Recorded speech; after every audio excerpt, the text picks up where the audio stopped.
Hola, buenos días, bienvenido a un nuevo encuentro con la Palabra de Dios. Bienvenido a este espacio de reflexión basado en las lecturas que la liturgia nos propone cada día. Viernes de la 34ª semana del tiempo durante el año. El Evangelio de este día, mis hermanos, nos deja dos grandes enseñanzas. Por un lado, aprender a discernir.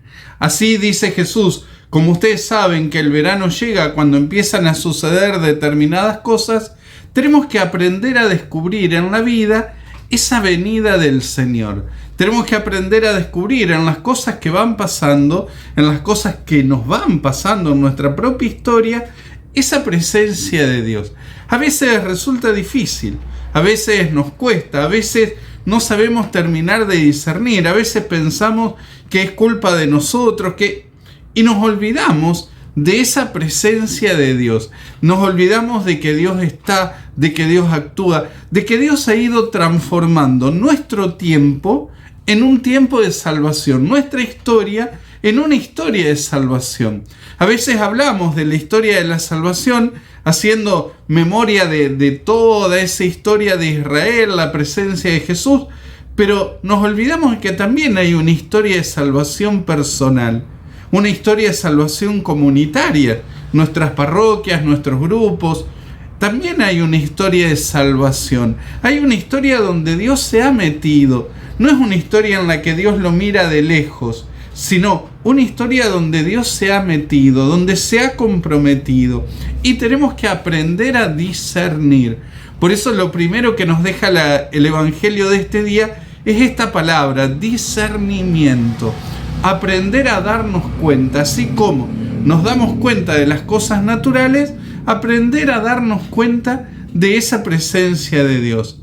Lo segundo, lo que nos tranquiliza, lo que trae esperanza, lo que nos anima, lo que nos fortalece en medio de todas nuestras dificultades: el tiempo pasará, pero mi palabra no va a pasar.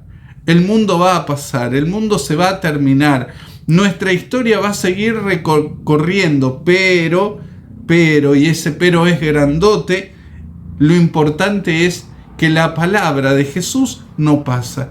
Por tanto, cada vez que nosotros tomamos el Evangelio y lo leemos, actualizamos esa palabra de Jesús. Esa palabra vuelve a hacerse verdad para nosotros. Y esto es importantísimo, mis hermanos, porque si leemos el Evangelio solo en una perspectiva vieja, bueno, fue hace 2000 años, pero ahora es distinto, entonces ya no tiene nada que decirnos.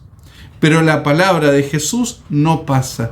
La Sagrada Escritura no perece, no tiene un tiempo donde, bueno, hasta acá llegaste, ahora es distinto. No es distinto. Ahora esa palabra sigue teniendo autoridad, esa palabra sigue siendo la voz de Dios para nosotros, esa palabra sigue actuando y obrando en nosotros conforme a nuestra fe. La única limitación que tiene la palabra es nuestra fe. Lo que yo estoy dispuesto a creerle a esa palabra, lo que yo estoy dispuesto a creerle a Dios cuando me dice que está, que me acompaña, que me ama, que me perdona. La única limitación es que yo lo crea. Es mi fe, no el poder o la autoridad de la palabra o la vida de la palabra. La palabra de Dios es viva y eficaz, dirá San Pablo en una de sus cartas. Y justamente mis palabras no pasarán, nos dice hoy Jesús. Lo que Él nos viene anunciando, la buena noticia que Él nos ha traído, sigue haciéndose realidad también hoy en medio de nosotros. Que tengas hoy un hermoso y bendecido día. Que el Señor te acompañe a lo largo de esta jornada. En el nombre del Padre, y del Hijo, y del Espíritu Santo. Amén. Chau, chau. Hasta mañana.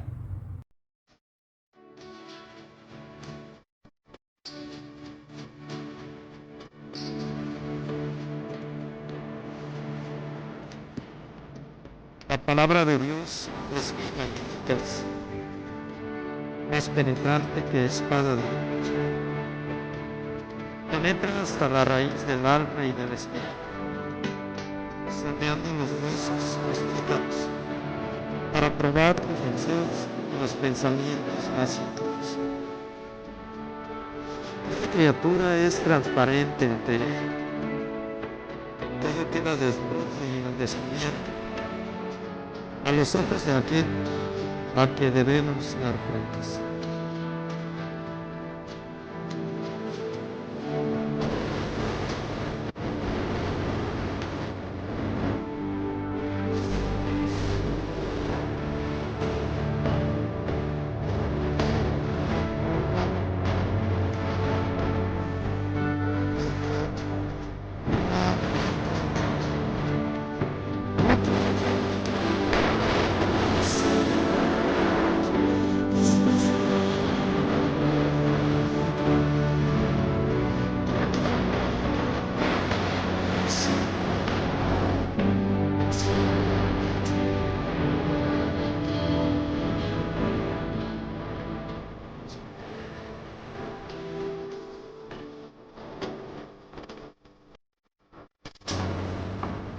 escuchar la palabra de Dios, celebrar el Espíritu en las alturas de la sabiduría.